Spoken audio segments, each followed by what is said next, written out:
Anyone? I'm down with that. I'm down with that. And it's a best of 5, guys. The countdown has begun. Give it up. The first semifinal here for the IPL 3 Origins event. It is Lucky versus MMA. I'm excited. I said to you, I think we're the lucky ones getting to watch this matchup. Daybreak is going to be the first map up on the chopping block here. And, you know, either way, I think that certainly we can say without, you know, without any hesitation that MMA is the favorite here. Yeah, definitely DJ Weed.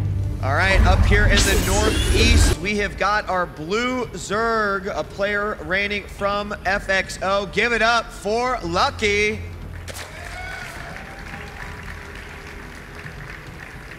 In the southwest position, probably one of the tournament favorites and a match favorite here from Team Slayers. Give it up for MMA.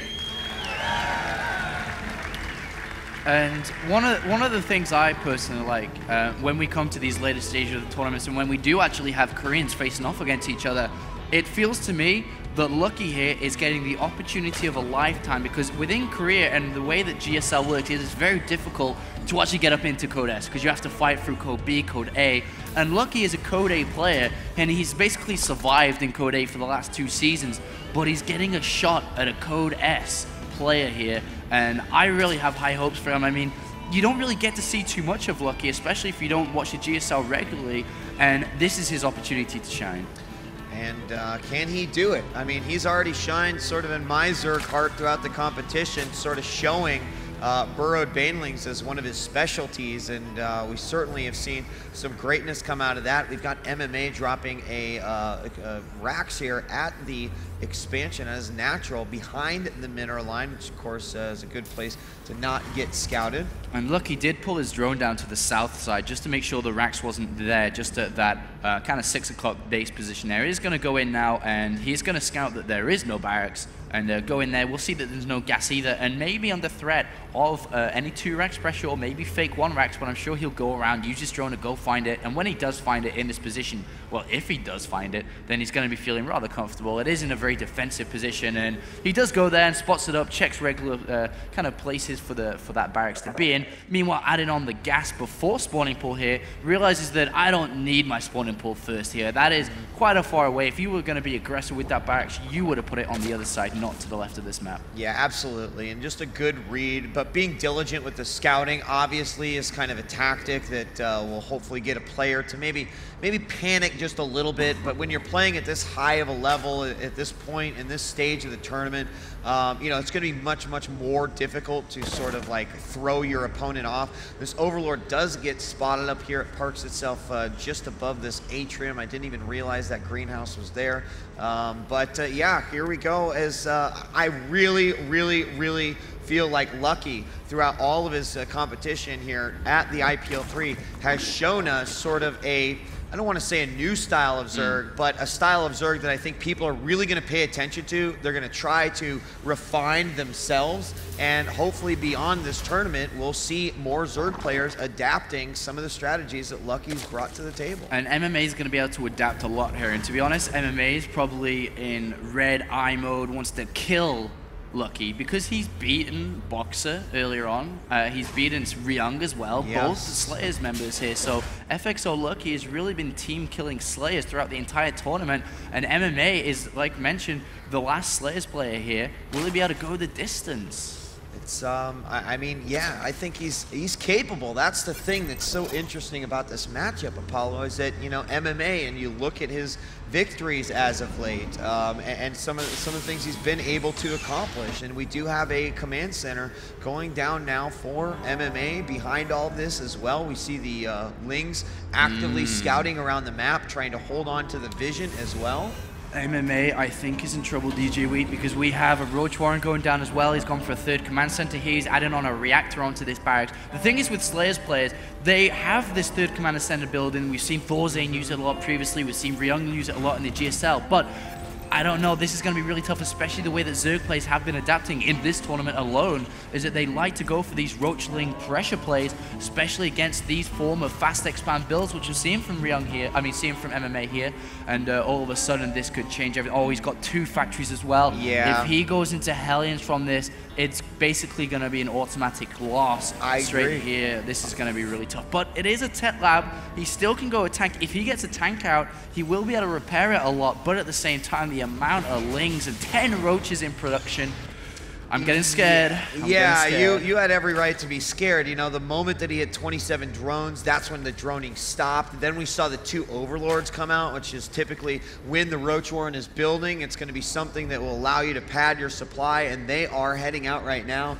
And what are we going? Oh Blue my gosh, Flame Blue Hellions. This is the worst thing to fight against this for sure. And there's no Xel'Naga Tower coverage. Like we said, Terran players will never scan this early on, as they love the Mule more than they love Terran itself. But now we're going to have these Roach and Lings come down. Here. There's nothing there. I mean, he's going to have minimal reaction time as well. There's no SCV out there. Oh, actually, the Hellion is going to be able to pick up the Scout now, and then he's going to be able to pull SCVs, but does he have enough? I really don't think he has. Yeah, turning around and going, boys, this might not be a good night. We've got some company coming, and they're entering right in through the front door. He tries to get us around and goes around the bunker, but it is going to get repaired there by the SCVs. Here come a lot of those Hellions down from the ramp. Will the bunker actually go down? A lot of SCVs are dying here, a few Marines out, and we have more units coming on in here, but most of the supporting Lings are actually getting killed by the Hellions. And MMA is somehow holding on to this by just repairing. He's got a second bunker now, 8 Marines in the bunkers,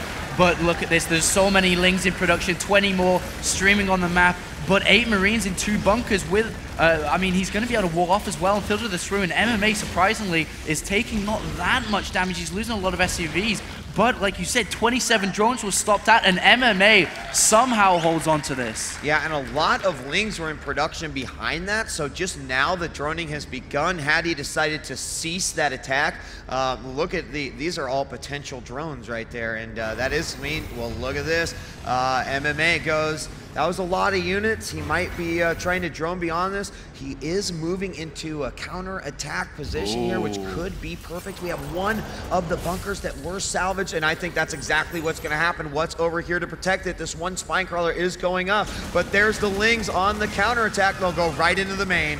There's a single Blue Flame Hellion, which should do a lot, but at the same time, we have this push coming from MMA. 2 Spinecrawlers and Lings and Queens will be there to help defend, and this flank attack, this counter-attack is excellent here from Lucky.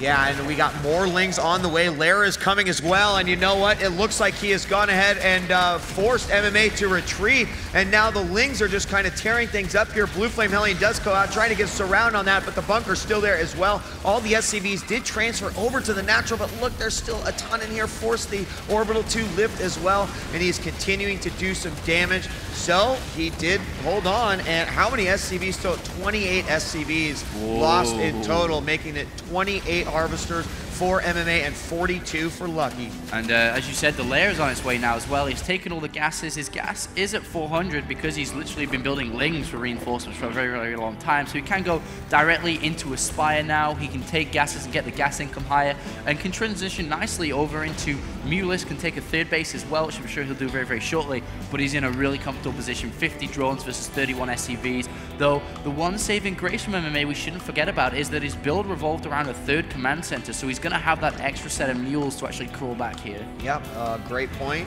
Of course, in the same token, Lucky using the map and the counterattack capabilities to his advantage. Now here comes MMA making a spot, and this 3rd base just went down, so some great timing and game sense coming out by MMA, going, I need to check to see if that is going up, what could possibly be beyond this. So we have Marines moving out. They might go ahead and try to attack that 3rd. We do have a little group of Lings up here, which could be a small force that could facilitate a counterattack, but I'm not sure that MMA would stretch himself that far yet again. Now we have the 2 Spinecrawlers and the Roaches, who are going to go over to the 3rd base, hopefully help defend that a little bit. And we are going to have a Roach Ling and then eventually Infestor style of play here from Lucky, realizing that Blue Flame is out. Mule Ling is pretty tough against Blue Flame. And so these Roaches here are going to be able to push this back rather nicely, to be honest. And Speed is about 20 seconds from finishing, and he's going to be able to clean up every single one of these Marines and Hellions. And MMA has kind of walked into this not realizing that Roaches were coming out, and yeah, Marines are going to go down. Yeah, he's just 5 in-game seconds away and pretty far from home base, and there it is. Speed kicks in. Burrowed Baneling's on the way. Here comes the counterattack, and guess what? It's not Lings anymore. It's Banelings. There is not Baneling Speed. Oh, going the wrong way. The Roaches coming in as well, and it could go right into the bunker. They do. The bunker goes down. The Roaches are going to move forward. Tanks go down. All the tanks. The SCVs are pulled, and you know what? Lucky did it. It just happened on his second attack. He has done it indeed. He's going to go in. 2 tanks do have siege mode though, and he can repair them, so he needs to get touching them basically. So he may be able to hold on, but the SCV count, DJ Weed, is dropping so hard. 30 SCVs dropping. Look at how many have been killed in this game alone, and we're only at the 14-minute mark. Yeah, so more Hellions are coming out, try to clean this up, but there the last siege tank does go down. Right now the income looking really, really shoddy here for MMA. So you see only 120, hardly any gas coming in as well. The production facility is starting to go down, and unfortunately these SCVs now have to get back to work after being battle-worn through all of that Roach aggression. Another tank is going to go down. No repair on that, and there it is, GG. Game 1 goes to Lucky. Code A versus Code S. Lucky picks up that game, and like I said, it's a fantastic opportunity to play against a Code S player and really show how good he is.